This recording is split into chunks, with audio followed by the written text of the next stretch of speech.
नमस्कार छात्रों, आज मैं आप लोगों को वर्ब के बारे में बताने जाऊंगी। इससे पहले मैं ये बता दूं कि यदि आपको मेरे द्वारा समझाया गया यह व्याकरण जिसे क्रिया कहते हैं समझ में आए तो आप इसे अन्य विद्यार्थियों के साथ शेयर करें ताकि अन्य को भी इसे सहायता मिल सके।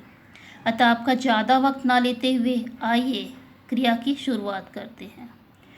अतः मैं ये कहना चाहूँगी कि यदि आपको इससे किसी भी प्रकार का प्रश्न पूछना हो या इसके कुछ और अध्याय चाहिए तो आप इसे कमेंट में डाल सकते हैं।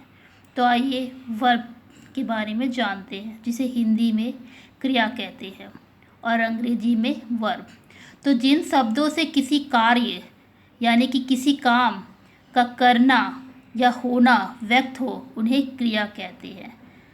हम बहुत सारे आजीवन रोज के लाइवलीहुड में बहुत सारे कार्य करते हैं। उन कार्यों में कई प्रकार के कार्य शामिल होते हैं जैसे खाना, रोना, सोना, गाना इत्यादि। ये सारे कार्य हमारी क्रिया कहलाते हैं। तो जिन शब्दों से किसी कार्य का करना या होना व्यक्त हो उन्हें क्रिया कहते हैं। जैसे रोया, खा, रहा, जाएगा आदि। उदाहरण के रूप में हम समझेंगे कि अगर एक वाक्य मैंने खाना खाया, मैंने खाना खाया में खाना खाना एक क्रिया शब्द हुआ, मतलब कि यह एक क्रिया है। इसी प्रकार आपको वहाँ जाना था, इसमें आपको जाना और था दोनों क्रिया है, यानी कि यहाँ पे दो शब्द क्रिया है। साधारण रूप में देखें तो क्रिया का अर्थ होता है करना। क्रिया के बिना कोई वाक्य पूर्ण नहीं होता। किसी वाक्य में कर्ता, कर्म तथा काल की जानकारी भी क्रियापद के माध्यम से ही होती है तथा संस्कृत में क्रिया के रूप को धातु कहते हैं, जैसे खाना, नाचना, खेलना, पढ़ना, मारना आदि। कर्म के आधार पर क्रिया के दो भेद हैं, एक अकर्म क्रिया और दूसरा सकर्म क्रिया। अकर्म क्रिया जिस वाक्य में क्रिया का प्रभाव या फल कर्ता पर पड़ता है, यानी जो काम कर रहा है उस पे पड़ता है, क्योंकि कर्म प्रयुक्त नहीं होता उसे अकर्म क्रिया कहते हैं। क्योंकि कर्म जो होता है वो प्रयुक्त नहीं होता है और उसे हम अकर्म क्रिया कहते हैं। इसी प्रकार सकर्म क्रिया जिस क्रिया का फल कर्ता को छोड़कर कम यानी कि कर्म पर पड़े वह सकर्म क्रिया कहलाती है। यदि हम किसी क्रिया के फल को छोड़कर उसका सिर्फ कर्ता पे फल पड़ता है तो वह सकर्म क्रिया कहलाती है। अब इसे हम विस्तार पूर्वक उदाहरण में समझेंगे। तो आइए देखते हैं उदाहरण में जानते हैं। जैसे कुत्ता भौंकता है, कविता हंसती है, टीना रोती है, आशा सोती है। इसी प्रकार जैसे भूपेंद्र दूध पी रहा है, नीतू खाना बना रही है, बच्चा चित्र बना रहा है, गीता सितार बजा रही है। ये उदाहरण हमारे हो गए हैं अकर्म क्रिया और सकर्म क्रिया। अकर्म क्रिया देखिए यहाँ पे बता रहा है कि कुत्ता भौंकता है, यानी कि कुत्ता भौंक रहा है, यह अकर्म क्रिया है, किसी क्रिया का बात नहीं हो रहा है।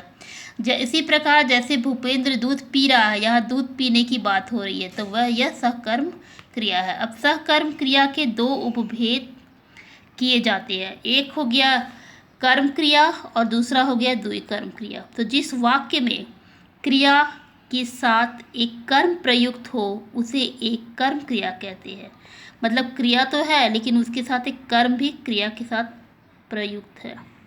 उसी प्रकार द्विक्रिया किसे कहते हैं, तो जिस वाक्य में क्रिया के साथ दो कर्म प्रयुक्त हो उसे द्विक्रम क्रिया कहते हैं। उदाहरण के रूप में समझते हैं। जैसे माँ पढ़ रही है, यहाँ पे सिर्फ एक ही वाक्य दिया हुआ है कि माँ पढ़ रही है। इसी प्रकार यहाँ पे जैसे अध्यापक छात्रों को कंप्यूटर सिखा रहे हैं, यहाँ पे देखिए आप दिया है कि माँ पढ़ रही है, यहाँ एक हुआ एक कर्म क्रिया हुआ, लेकिन यहाँ पर छात्रों दिया हुआ है तो छात्रों यहाँ क्या हो गया, द्विकर्म क्रिया हो गया। अगर छात्र दिया होता तो वो एक कर्म होता, लेकिन छात्रों दिया है तो द्विकर्म क्रिया। अब आइए उदाहरण समझते हैं। उदाहरण हम समझ चुके हैं कि किस प्रकार से एक कर्म और द्विकर्म क्रिया बनती है। अब देखेंगे कि कर्म के आधार पर क्रिया के कुछ अन्य भेद हैं। तो कर्म के आधार पर क्रिया के 3 अन्य भेद हैं। एक सहायक क्रिया, पूर्णकालीन क्रिया और द्विकर्म क्रिया। सहायक क्रिया मुख्य क्रिया के साथ प्रयुक्त होकर वाक्य के अर्थ को स्पष्ट एवं पूर्ण करती है। मतलब वाक्य का जो अर्थ होता है उसे वह पूर्ण करती है सहायक क्रिया। उदाहरण के रूप में समझेंगे, वे हंसते हैं। पूर्णकालीन कालिक क्रिया, जब कर्ता के द्वारा यानी काम करने वाला, जब कर्ता के द्वारा एक क्रिया को पूर्ण करने के बाद दूसरी क्रिया संपन्न की जाती है तो पहले वाली क्रिया को पूर्णकालिक क्रिया कहा जाता है। उदाहरण के रूप में समझेंगे, राम खाना खाने के बाद हंसता है। यहाँ पर देखिए एक कर्ता के द्वारा एक क्रिया को पूर्ण किया जाता है, जैसे राम खाना खाने के बाद हंसता है।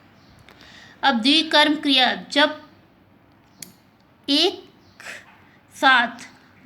साथ 2 कर्म होते हैं तब उसे द्विकर्म क्रिया कहते हैं। उदाहरण के रूप में समझेंगे, द्विकर्म क्रिया में एक कर्म मुख्य होता है तथा दूसरा गौण, आर्थिक, जैसे राम ने श्याम को खाना खिलाया। अतः अगले वीडियो के लिए आप इस चैनल को सब्सक्राइब करें और इससे निर्धारित कोई भी प्रश्न आप कमेंट में पूछ सकते हैं। धन्यवाद।